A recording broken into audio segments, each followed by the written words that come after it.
Assalamualaikum warahmatullahi wabarakatuh. Selamat pagi teman-teman. Ketemu lagi bareng saya di Rizy Channel. Nah, hari ini saya akan sharing sedikit mengenai pengalaman saya membuat sebuah buku yang saya beri judul What's Next After Resign: Bertransformasi Menjadi Pribadi Pemenang. Nah, singkat cerita, sebenarnya itu saya bekerja di sebuah perbankan dari tahun 2012 sampai 2018.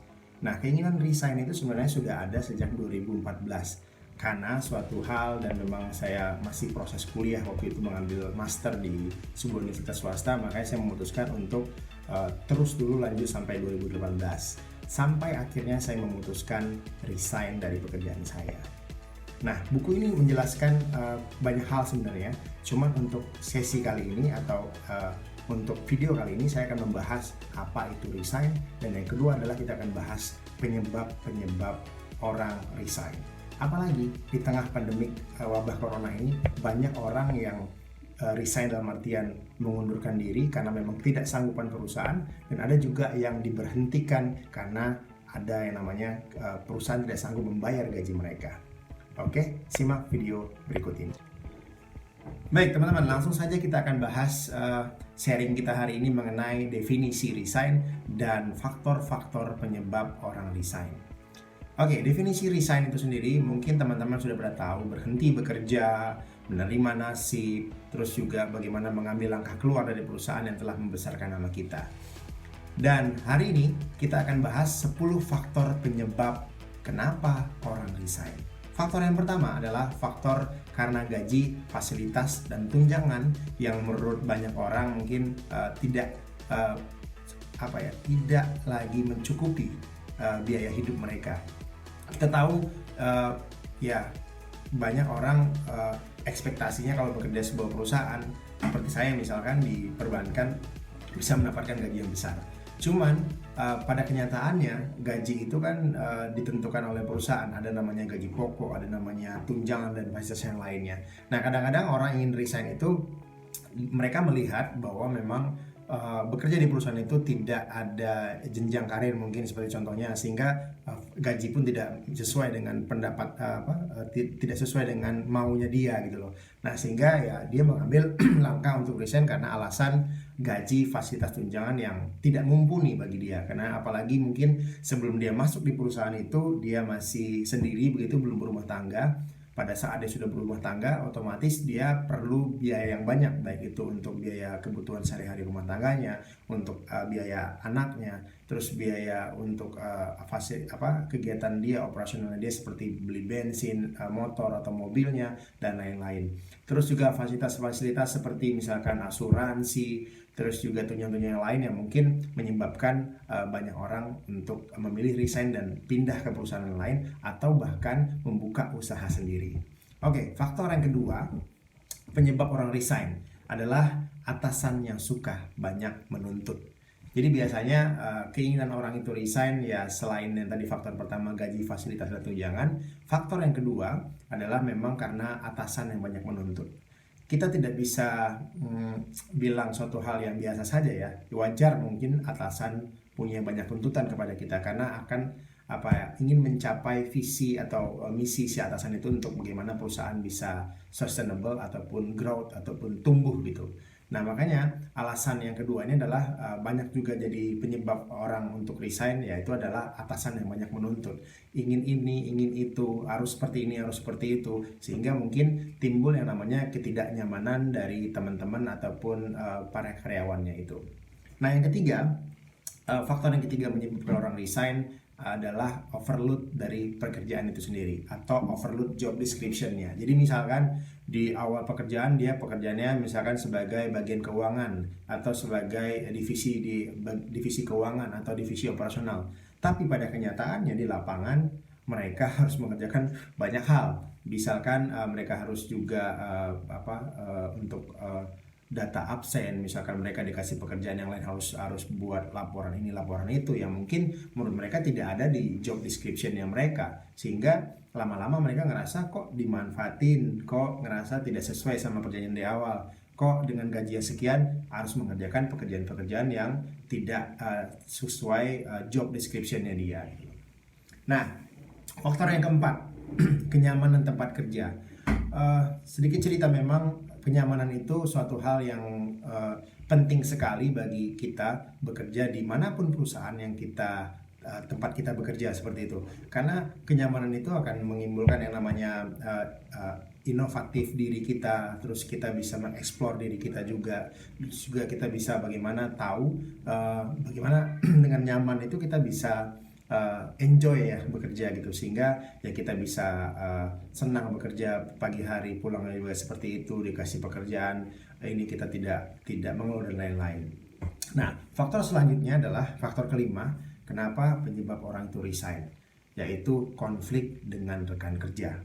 Ya, mungkin teman-teman di sini juga pernah mengalami ya, bagaimana konflik dengan teman kerja itu tidak menyenangkan dan tidak akan membuat kita nyaman tadi di poin keempat. Jadi dengan ketidaknyamanan kita itu dengan adanya konflik tadi, sehingga ya banyak orang memilih untuk resign. Karena penting ya di dalam sebuah perusahaan, kalau kita punya rekan kerja yang tidak support kita atau sebaliknya kita tidak mensupport rekan kerja kita, otomatis akan yang namanya saling tumpang tindih. Tidak ada yang namanya koordinasi, komunikasi tidak bagus. Sehingga tiap hari kita bekerja, jadi lama-lama kita ngerasa konflik ini membuat kita tidak tidak maju, membuat kita tidak bisa lagi explore, kita tidak bisa bekerja sama. Kalau ngapa-ngapain tuh rasanya terhambat aja, nggak enak aja. Mau ngapa-ngapain rasanya kok mereka nggak support kita dan lain-lain.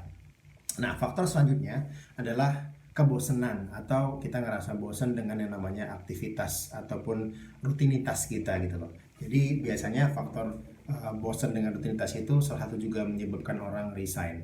Bayangkan banyak orang yang bekerja selama 5 tahun lebih, dia itu harus jalan pagi atau subuh, pulangnya malam. Terus seperti itu terus selama 5 tahun. Otomatis ya itu menyebabkan adanya kebosanan dalam hidupnya dia gitu loh.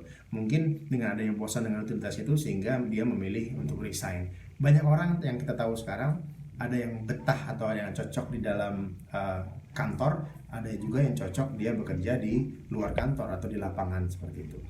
Nah, selanjutnya akses tempat kerja. Ini menjadi faktor yang penting juga kenapa menyebabkan orang ingin resign gitu loh. Bayangkan banyak orang bekerja rumahnya misalkan di daerah Bogor, tapi dia harus bekerja di Jakarta Selatan, atau dia harus bekerja di Jakarta Utara, atau dia harus bekerja di daerah Bekasi, begitu seperti itu. Nah, akses itu juga menyebabkan orang mungkin ngerasa terlalu jauh, sehingga dia harus lebih mempersiapkan waktu lebih pagi lagi, harus mempersiapkan diri lebih pagi lagi, sehingga dia nyampe di kantor dia tidak ngerasa fresh gitu, dia ngerasa wah lebih lama di jalan daripada bekerja di kantor. Selanjutnya faktor yang berikutnya adalah faktor tidak ada jenjang karir yang jelas. Ini juga menjadi faktor saya sebenarnya mengambil langkah resign di bank yang tempat saya bekerja dahulu. Sebenarnya jenjang karir itu penting sekali ya, karena memang perusahaan banyak yang proses jenjang karir itu terlalu lambat, terlalu lama, sehingga ya banyak orang yang bosan, ya kok gue gini-gini terus ya, kok gue di posisi ini terus ya, kok gue tidak ada kejelasan jenjang karir ya, kenapa gue selalu jadi anak buah, tidak ada kejelasan gue akan jadi misalkan supervisor, manager dan lain-lain. Nah, selanjutnya adalah faktor berikutnya adalah melanjutkan cita-cita yang tertunda. Nah, ini sih sebenarnya bagian yang paling menarik bagi saya gitu loh. Nah, ini juga menjadi alasan saya juga kenapa saya memilih resign dari perusahaan saya sebelumnya dan memilih menjadi seorang pengajar, terus juga membuat sebuah usaha, dan saya lebih senang dengan organisasi di luar gitu loh. Nah, misalnya melanjutkan mimpi yang tertunda ini adalah penting bagi orang yang punya cita-cita yang tidak ingin selamanya bekerja di perusahaan. Ya, ini salah satu penyebab orang ingin resign gitu loh. Nah, banyak orang dengan dia berhenti bekerja, lalu dia membuat suatu perusahaan atau dia membuat suatu usaha, dia membangun sebuah bisnis, dan dia ngerasa banyak perubahan dalam dirinya. Terus dia lebih nyaman juga, dia bisa mengatur waktunya dia, waktu dia untuk pekerjaannya, waktu dia untuk usahanya, dan waktu dia untuk keluarganya, seperti itu. Nah, yang terakhir, faktor penyebab orang resign itu yang ke-10 adalah kemajuan teknologi yang pesat. Kita tahu teman-teman bagaimana 10 tahun terakhir ini perkembangan teknologi di Indonesia dan juga bahkan di dunia itu perkembangan teknologi sangat pesat sekali. Kita tahu bermunculan banyak sekali platform-platform bisnis, terus juga yang namanya e-commerce atau bisnis dagang secara online. Terus itu juga menimbulkan faktor-faktor penyebab orang resign. Ya ngapain bekerja dengan gaji yang flat seperti itu aja, mendingan saya ngambil langkah untuk resign misalkan seperti itu. Nah, faktor teknologi itu menyebabkan juga orang berpikir bahwa memang dengan adanya bisnis online, dengan adanya ojek online dan lain-lain, ya mereka berpikir bisa waktunya itu bisa fleksibel, mungkin mereka bisa berpikir mereka nggak harus bekerja di kantor tapi bisa menghasilkan uang. Nah, yang faktor yang lain adalah kenapa orang penyebab resign tadi adalah teknologi misalkan tadi ya. Teknologi itu ya kita tahu bahwa memang teknologi yang pesat itu juga memunculkan ini ya sistem-sistem teknologi yang baru sehingga penggunaan manusia atau sumber daya manusia itu dikurangi oleh perusahaan. Karena apa? Digantikan oleh yang namanya teknologi, digantikan oleh yang namanya sistem, digantikan oleh yang namanya robotik sekarang kan ya. Kayak contohnya di pabrik-pabrik banyak lebih digunakan itu adalah mesin, robot yang untuk memproduksi mobil kah, makanan kah, terus juga proses pengemasan dan lain-lain itu digantikan oleh mesin. Jadi peran manusia itu mulai dikurangi sehingga ya mau nggak mau ya mengambil langkah resign seperti itu. Nah, mungkin itu yang bisa saya sharing hari ini mengenai definisi resign dan juga 10 faktor penyebab orang resign. Mudah-mudahan dapat memberikan inspirasi bagi teman-teman semua, dapat membantu kita semua untuk membuka baik pemikiran kita mengenai kenapa sih kita harus sekarang mengambil langkah untuk resign, kenapa sih kita harus menjadi seseorang yang lebih baik lagi ke depan. Terima kasih untuk hari ini, ketemu lagi bersama saya di video-video berikutnya di Rizzy Channel. Assalamualaikum warahmatullahi wabarakatuh.